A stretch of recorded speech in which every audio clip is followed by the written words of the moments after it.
Hi friends, எல்லோரும் எப்படி இருக்கீங்க? வாங்க வீடியோக்குள்ளே போகலாம். இன்றைக்கி இந்த வீடியோவில் பங்குனி உத்திர பெருவிழாவோட பெருமைகளை பற்றியும் அந்த விரதம் மேற்கொள்கிறதால நம்ம வாழ்க்கையில் நடக்க போகிற மகத்தான நன்மைகள் பற்றியும் தான் உங்கள் கூட ஷேர் பண்ணிக்க போகிறேன். பேரிலே வருது பங்குனி உத்திரம் அப்படின்னு. இதோட அர்த்தம் என்ன அப்படின்னா, பங்குனி மாதமும் உத்திர நட்சத்திரமும் பௌர்ணமியும் இது மூன்றும் சேர்ந்து வரக்கூடிய தினத்தை தான் நம்ம பங்குனி உத்திரமாக வழிபாடு செய்கிறோம். தமிழ் மாதங்கள் மொத்தம் 12 இருக்குது. அதில் 12வது மாதம் தான் பங்குனி மாதம். அதே மாதிரியே நட்சத்திரங்களில் 12வது நட்சத்திரம் தான் உத்திர நட்சத்திரம். அந்த 12வது மாதமும் 12வது நட்சத்திரமும் பௌர்ணமியும் சேர்ந்து வரக்கூடிய தினத்தில் நம்ம முருகனை வழிபாடு செய்யும்போது நம்ம வாழ்க்கையில் மகத்தான நன்மைகள் நடக்கும். பொதுவாக இந்த பங்குனி உத்திரம் அன்னைக்கு தான் முருகனுக்கும் தெய்வானைக்கும் திருமணம் நடந்திருக்கு. ராமர் சீதை திருமணம், பெருமாள் மகாலட்சுமி தாயார் திருமணம், சிவபெருமான் அம்பிகை திருமணம், இது எல்லாமே நடந்த தினம் இந்த பங்குனி உத்திரம்தான். அதனால தான் இந்த பங்குனி உத்திர திருநாளுக்கு கல்யாண விரத நாள் அப்படின்ற ஒரு பெயரும் இருக்குது. தெய்வங்களுக்கே இவ்வளோ திருமணம் நடந்திருக்கும் போது தெய்வத்தோட அருளால் நமக்கும் கண்டிப்பாக திருமணம் நடக்கும். அதனால் அன்னைக்கு சில விஷயங்களை நம்ம கடைபிடிக்கும் போது நம்ம வாழ்க்கையில் திருமணம் நமக்கு கைகூடும். இந்த பங்குனி உத்திர பெருநாள் அன்னைக்கு முருகன் கோவில் மட்டுமில்லாமல் சிவன் கோவில், பெருமாள் கோயில், அம்பிகை அம்பாள் கோவில், எல்லா கோயில்களிலும் பயங்கரமான விசேஷங்கள் நடைபெறும். அந்த கோவிலில் முருகனும் தெய்வானையும் அதே மாதிரியே பெருமாளும் மகாலட்சுமி தாயாரும் திருமண கோலத்தில் காட்சியளிப்பாங்க. அந்த திருமண கோலத்தில் காட்சியளிக்கிற விழாவில் நீங்கள் கண்டிப்பாக பங்கேற்று அந்த அபிஷேகங்களுக்கு உங்களால் இயன்ற பொருட்களை வாங்கி கொடுக்கும்போது கண்டிப்பாக உங்களுக்கும் திருமணம் நடக்கும். பங்குனி உத்திர திருநாளன்று விரதம் இருந்து வழிபாடு செய்து நம்ம மனமுருகி முருகனை வேண்டும் போது நம்ம என்ன வேண்டுமோ அது அப்படியே நடக்கும் என்பது ஐதீகம். பலருக்கு அது அனுபவபூர்வமான உண்மையாக கூட இருந்திருக்கு. இந்த நாள் கல்யாண விரத நாள் அப்படின்னும் சொல்லப்படுது அப்படின்னு நான் ஏற்கனவே சொல்லியிருக்கேன். அதனால் கல்யாணத்தை நோக்கி காத்திருக்கிறவங்க கண்டிப்பாக இந்த நாளை பயன்படுத்திக்கோங்க.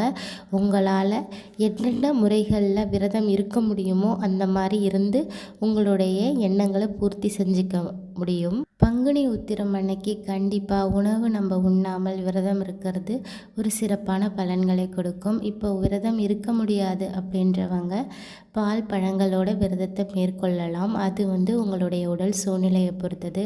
இப்போது சில கல்யாணத்துக்காக வெயிட் பண்ணுற ஆண்களால் பெண்களால் விரதம் இருக்க முடியாத சில சூழ்நிலைகள் ஏற்படும். அப்படி முடியல அப்படின்னா அந்த ஆண் பெண்ணோட அப்பா அம்மா இதற்காக விரதம் இருக்கலாம். அதில் ஒன்றும் தப்பு கிடையாது. பங்குனி உத்திர தினத்தன்று நம்ம இன்னொரு முக்கியமான ஒரு வழிபாட்டு முறையை செய்யணும். இந்த முறையை செய்யும்போது கண்டிப்பாக திருமணம் நடக்கும். அது என்ன அப்படின்னா, ஒரு ஜாக்கெட் பீட் எடுத்துக்கோங்க. வெற்றிலை பாக்கு, பழம், மஞ்சள், குங்குமம், தாலிக்கயிறு இதை வச்சு உங்களால் எத்தனை பேருக்கு இதை கொடுக்க முடியுமோ அவங்களுக்கு இந்த தாம்பூலம் கொடுக்கும்போது கண்டிப்பாக கல்யாணம் நடக்கும். இந்த தாம்பூலத்தை யார் கொடுக்கணும் அப்படின்னா, திருமணத்திற்காக காத்திருக்கும் ஆண்கள் மற்றும் பெண்கள் கொடுக்கலாம். அவங்களால கொடுக்க முடியாத சூழ்நிலை, வேறு எங்கேயோ வெளிநாடுகளில் இருக்கிறாங்க அப்படின்னா அவங்களுக்காக அப்பா அம்மா செய்யலாம். அவங்களாலேயும் முடியலை, உடல்நிலை சரியில்லை, கொடுக்க முடியல அப்படின்னா கூட பிறந்த அக்கா தங்கைகள் இதை செய்யலாம். விரதத்தையும் அக்கா தங்கைகள் இருக்கலாம். அப்பா அம்மாவால் இருக்க முடியல அப்படின்னா இந்த தாம்பூலம் கொடுக்கும் வழிபாட்டு முறையை நீங்கள் வீடுகளிலும் செய்யலாம். வீடுகளில் செய்ய முடியல அப்படின்னா கண்டிப்பாக நீங்கள் கோயில்கள்லையும் செய்யலாம்.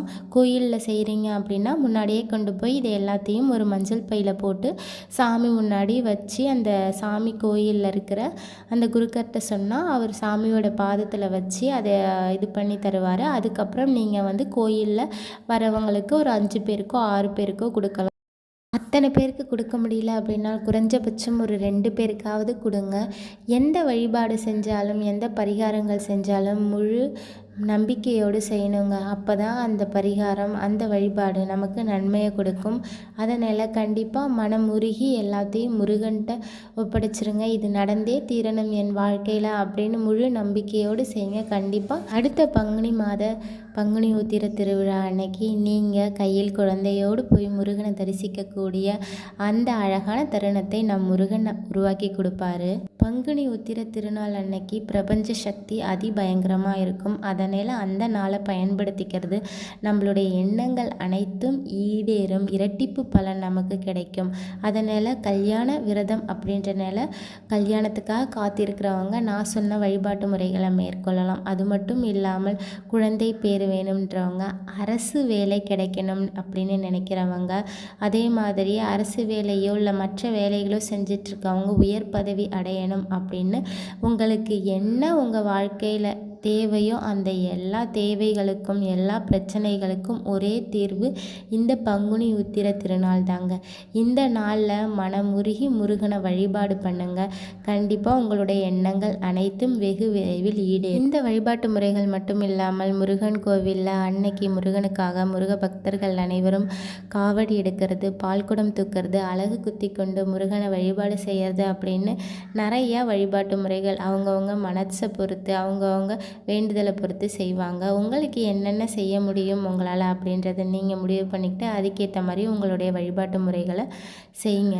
அன்றைய தினத்தில் முருகனுக்கு வீடுகளில் சர்க்கரை பொங்கல், பால் பாயாசம், எலுமிச்சை பழம், தயிர் சாதம் இந்த மாதிரி எளிமையான நெய்வேத்தியங்கள் செய்து படைக்கிறது சிறப்பு. முடியல அப்படின்னா வெற்றிலை பாக்கு 2 வாழைப்பழம் வைத்தும் நெய்வேத்தியம் பண்ணி நீங்கள் முருகனை வழிபாடு செய்யலாம். அன்றைய தினத்தில் முருகன் சிலைகள் இருந்தது அப்படின்னா முருகன் சிலைகளுக்கு அபிஷேகம் பண்ணி வழிபாடு செய்யலாம். வெற்றிலை தீபம், வேல் வழிபாடு இந்த மாதிரி எல்லா வழிபாடுகளும் செய்யறதுக்கு மிக சிறந்த தினம் அன்று. அன்னைக்கு செய்கிற வழிபாடுகள் அனைத்திற்கும் இரட்டிப்பு பலன் கிடைக்கும் என்பது உறுதி.